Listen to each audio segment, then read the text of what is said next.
All right, so we're going to move on to the next set of activities. This is for gesture drawing.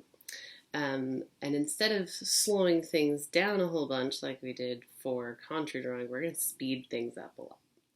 And loosen things up a lot. So a tendency we have when we're drawing, or we think of drawing, unless you're already very practiced in this, um, is that you have to do these like very meticulous Michelangelo style detail, slow motion, perfectly done articulations of the thing you're looking at.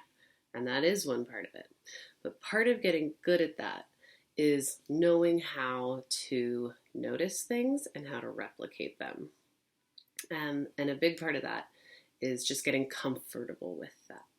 So it's kind of like if you're learning how to run or you're practicing for a marathon. You obviously have to start off with a lot of slow warm up, not slow, well, kind of slow, with a lot of warm up runs. And this is kind of like that. This is just getting those muscles ready. So, and knowing certain techniques. So the techniques that we're going to be using today are gestural line techniques. And instead of talking about them a bunch, I'm just going to illustrate them to you.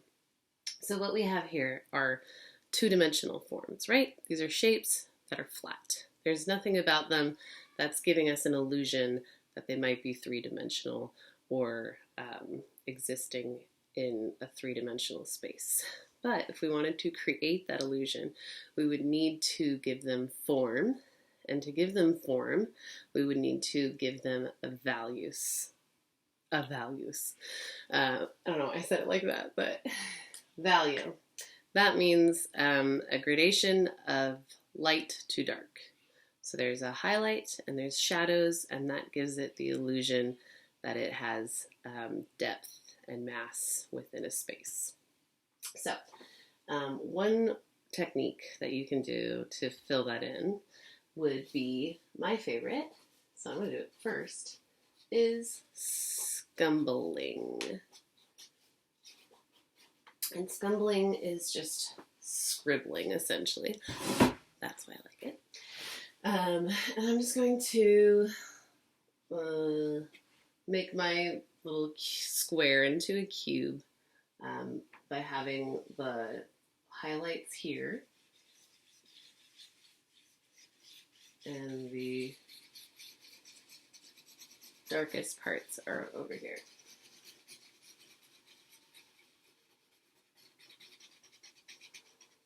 And technically, because it's a square, it would need to be a cube, so it would need to recede into the distance.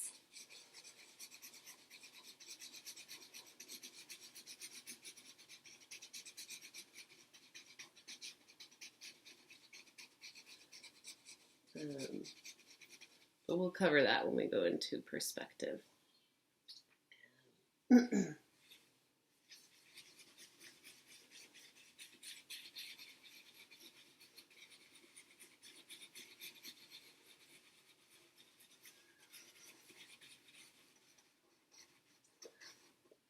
So just for today, since we're not going to be covering perspective today, if you don't already know how to turn a square into a cube, I'll just have you guys practice these gestural lines by filling in just the edges really dark and making the center really light.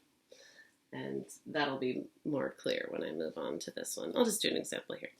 So the next example would be hatching. Hatching is a gestural line technique where you are just making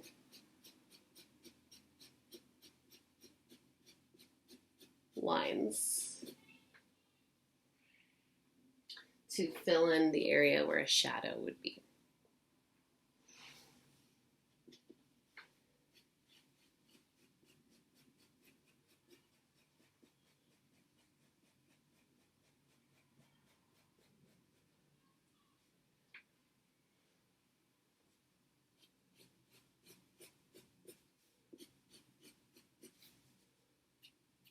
And then to make lighter lines, I'm just going to space them out more.